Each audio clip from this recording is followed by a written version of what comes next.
आप हमारे चैनल तेवर न्यूज़ पर नए हैं और हमारे चैनल को पहली बार देख रहे हैं तो जल्दी से इसे सब्सक्राइब करें और हमें शुक्रिया का मौका दें।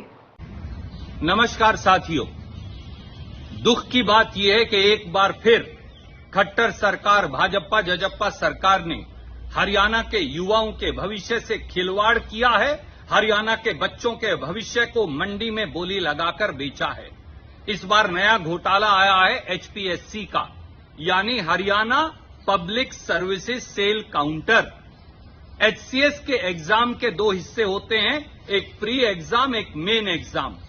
जो क्वालिफाइंग एग्जाम है उसमें 33% मार्क्स अगर कोई बच्चा ले तो वो क्वालिफाइड माना जाता है मेन एग्जाम में बैठने के लिए।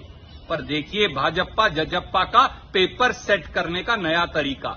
पिछली बार तो हरियाणा स्टाफ सिलेक्शन कमीशन में अटैची कांड हुआ था, जहां अनिल नागर को बलि का बकरा बनाकर सब बड़ी मछलियों को छोड़ दिया गया था। इस बार खट्टर साहब ने नया तरीका निकाला है और एचपीएससी का यह नया तरीका है कि जो पिछले साल का पेपर है उसमें से 32 प्रश्न बगैर कॉमा फुल स्टॉप के इस एचसीएस के पेपर में दोहरा दिए गए। क्या पिछले साल का पेपर और इस साल का पेपर बराबर हो सकता है? वो बच्चा जिसने वो पेपर नहीं पढ़ा हो उसके साथ क्या बीत रही होगी? क्या केवल भाजपा जजप्पा के चहेतों को सेट करने के लिए पेपर बनाया गया? उन्हें कहा पिछले साल का पेपर पढ़ लेना, 32 सवाल तो उसी में से आएंगे, कुल नंबर 33 चाहिए तो बेटा तुम पास हो जाओगे। तो गुण और दोष पे अभ्यर्थियों की मापदंड क्या होगा?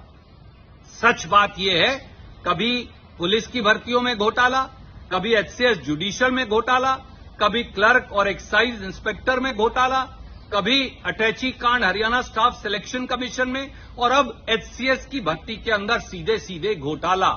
अगर आप 33 क्वालिफाइंग मार्क हैं और 32 सवाल पिछले साल के दे रहे हैं तो ये सीधे सीधे चोरी और सीना जोरी नहीं तो क्या है? खट्टर साहब धृतराष्ट्र की भूमिका से बाहर आइए और 93,000 बच्चे जो एचसीएस प्री में बैठे थे उनके सवालों का जवाब दीजिए।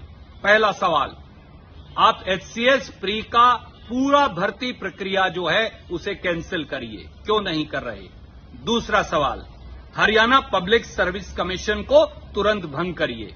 तीसरा सवाल, हरियाणा के उन 93,000 लड़के लड़कियों से, हमारे बच्चों से माफी मांगिए जिनके साथ छल कपट और धोखा एचपीएससी में हुआ है, एचसीएस के एग्जाम में हुआ है। और चौथा सवाल, पिछले 8.5 साल की एचपीएससी और एचएसएससी की कार्रवाई की एक सिटिंग जज से जांच करवाइए।